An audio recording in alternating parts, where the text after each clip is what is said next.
I got so much motherfucking design on right now.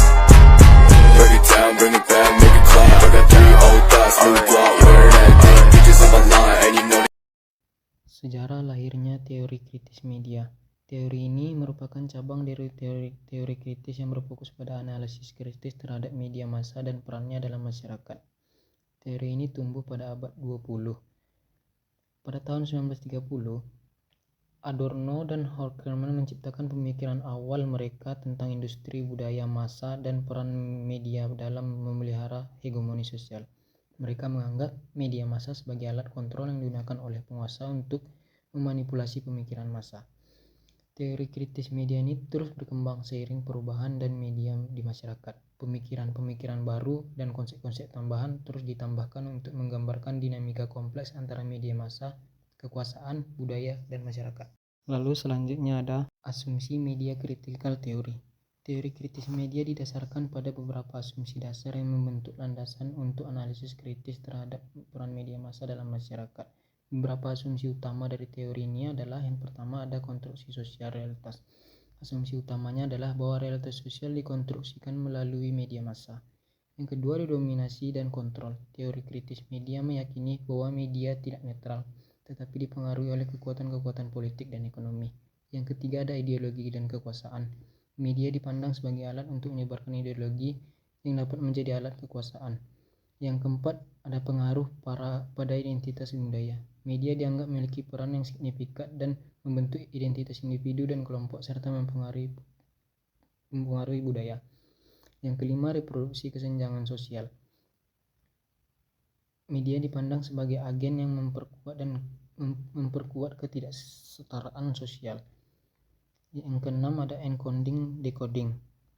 Stuart Hall memperkenalkan konsep ini yang menyatakan bahwa pesan media tidak selalu diterima oleh penonton sesuai dengan niat pembuatannya. Yang ketujuh ada hegemoni dan kekuasaan simbolik. Konsep ini berasal dari pemikiran Antonio Gramsci, diadopsi oleh teori kritis media. Yang kedelapan adalah simularka. Konsep yang diperkenalkan oleh Jean Bullard menyatakan bahwa media dapat menciptakan representasi yang tidak lagi memiliki referensi dengan dunia nyata. Asumsi-asumsi ini menciptakan dasar untuk analisis kritis terhadap bagaimana media memainkan peran dalam membentuk pandangan dunia, mempengaruhi kebijakan, dan menciptakan atau memperkuat struktur kekuatan dalam masyarakat. Materi yang selanjutnya yaitu substansi media critical theory. Substansi terhadap media critical theory adalah kritik terhadap media massa dan bagaimana media tersebut digunakan untuk mengontrol dan mempengaruhi masyarakat. Media ini berpendapat bahwa media massa tidak hanya sekedar menyampaikan informasi tetapi juga untuk membentuk opini dan perilaku masyarakat. Media critical theory adalah salah satu cara untuk memahami kekuatan dan pengaruh media massa. Dengan memahami media critical theory, kita dapat menjadikan konsumen dan media massa yang lebih kritis dan bertanggung jawab. Kemudian, pembahasan yang kami angkat dalam teori ini adalah mengantisipasi berita hoax di media sosial pada kalangan remaja.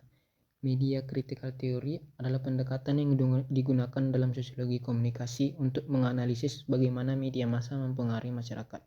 Media massa mempunyai kepentingan tertentu dalam masing-masing kontennya. Media critical theory berpendapat bahwa media massa memiliki pengaruh yang besar terhadap masyarakat. Media critical theory dapat membantu kita memahami bagaimana berita hoax dapat menyebar mempengaruhi masyarakat. Media critical theory dapat diterapkan untuk memahami berita hoax. Yang pertama, menganalisis sudut pandang. Saat membaca berita, kita perlu memperhatikan sudut pandang yang digunakan oleh media massa. Yang kedua, memeriksa sumber yang kita dapatkan. Yang ketiga, membaca antar baris. Kita perlu memperhatikan diksi pemilihan kata yang digunakan. Yang keempat, melakukan cross-check. Kita dapat melakukan cross-check dengan berita dari sumber lain untuk memastikan kebenaran dari berita tersebut. Dampak dari hoax bisa sangat merugikan masyarakat, baik itu secara individu maupun sosial. Jika hoax beredar, kebingungan dan kekacauan dalam masyarakat bisa terjadi. Hal ini dapat menyebabkan konflik.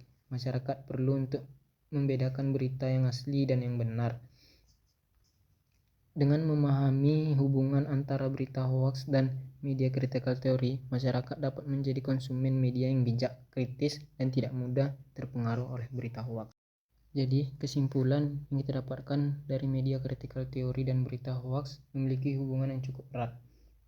Teori ini memiliki relevansi signifikan dalam memahami berita palsu atau hoaks. Teori kritis media menyoroti peran kekuasaan dalam produksi distribusi berita.